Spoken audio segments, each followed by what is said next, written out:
Hello दोस्तों, आज मैं आपको बताऊंगा रॉबर्ट कियोसाकी की book rich dad poor dad से कि अमीर लोग अमीर बनने के लिए ऐसा क्या करते हैं जो गरीब और मिडिल क्लास लोग नहीं करते। एक रॉबर्ट नाम का लड़का था और उसका एक दोस्त था माइक। रॉबर्ट माइक के बाप को अपना मुंह बोला बाप मानता था, इसलिए रॉबर्ट के दो बाप थे। एक खुद का बाप जिसे वह गरीब बाप मानता था और एक अपने दोस्त का बाप जिसे वह अमीर बाप मानता था। गरीब बाप ने पीएचडी की थी जबकि अमीर बाप 8वीं क्लास भी पास नहीं कर पाया।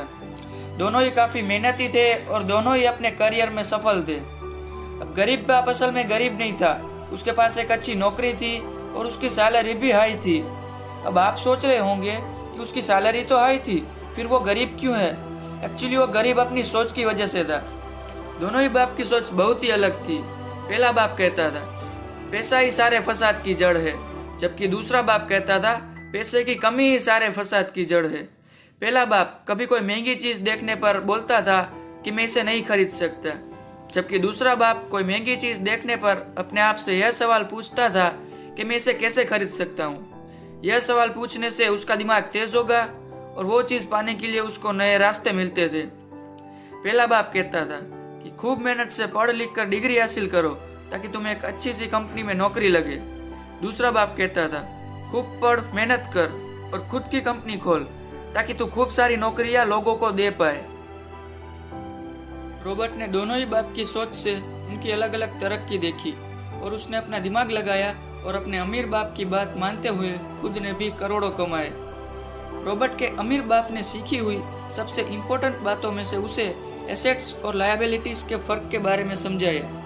अब आपने नॉर्मल कॉमर्स क्लास में जो सीखा है उसे थोड़ी देर के लिए भूल जाओ।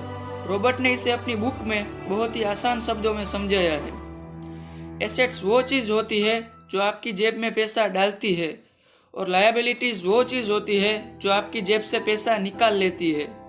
एग्जाम्पल, दो दोस्त है, एक का नाम है महेश और एक का नाम है रमेश। दोनों एक ही कंपनी में सेम सैलरी पे जॉब करते हैं।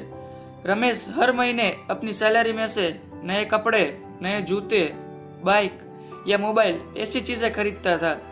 महंगी चीजें खरीदने से वो बेशक अमीर फील करता था, पर वो ये नहीं जानता था कि वो सिर्फ लायबिलिटीज बना रहा था, जो कि आगे भी उससे मेंटेनेंस वगैरह के लिए पैसा लेती रहेगी और वक्त के साथ ही आगे वो चीजें बेकार हो जाएगी। बट महेश ऐसा नहीं था। वो हर महीने पैसे जमा करता था और अपने लिए एसेट्स बनाता था, जैसे कि स्टॉक्स, बॉन्ड, रियल एस्टेट या फिर कुछ सीखने के लिए जो आगे उसको और पैसे कमा के दे। थोड़े साल बाद महेश करोड़पति बन गया, जबकि रमेश मिडिल क्लास रह गया और अपनी कम सैलरी को कोसता रहा। अब कई लोग ये सोचते हैं कि हम तो एक बड़े से आलीशान घर में रहते हैं जो कि हमारा एसेट्स है, पर ऐसा नहीं है, क्योंकि वो घर आपको पैसे कमा के नहीं देता, उल्टा आपको उस घर के मेंटेनेंस के लिए खर्च करना पड़ता है। इसलिए वो आपका एसेट्स नहीं बल्कि लायबिलिटीज है। अमीर बनने के लिए हमें अमीर और गरीब का एक्सपेंस रेशियो जानना बहुत जरूरी है। गरीब लोगों के पास जब पैसा आता है तो वो उसे जरूरी खर्च में खर्च कर देते हैं। मिडिल क्लास लोगों के पास जब पैसा आता है तो वो उसे जरूरी खर्चों में खर्च करते हैं और जो पैसे बचते हैं उससे लायबिलिटीज खरीदते हैं। इसलिए गरीब और मिडिल क्लास में ज्यादा फर्क नहीं है।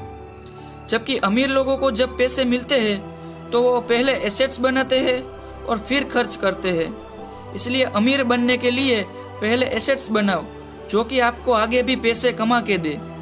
तो ये है वो अमीर बनने का राज जो मैंने rich dad poor dad book से सीखा है। लाइक करें अगर आपको ये बातें काम की लगी।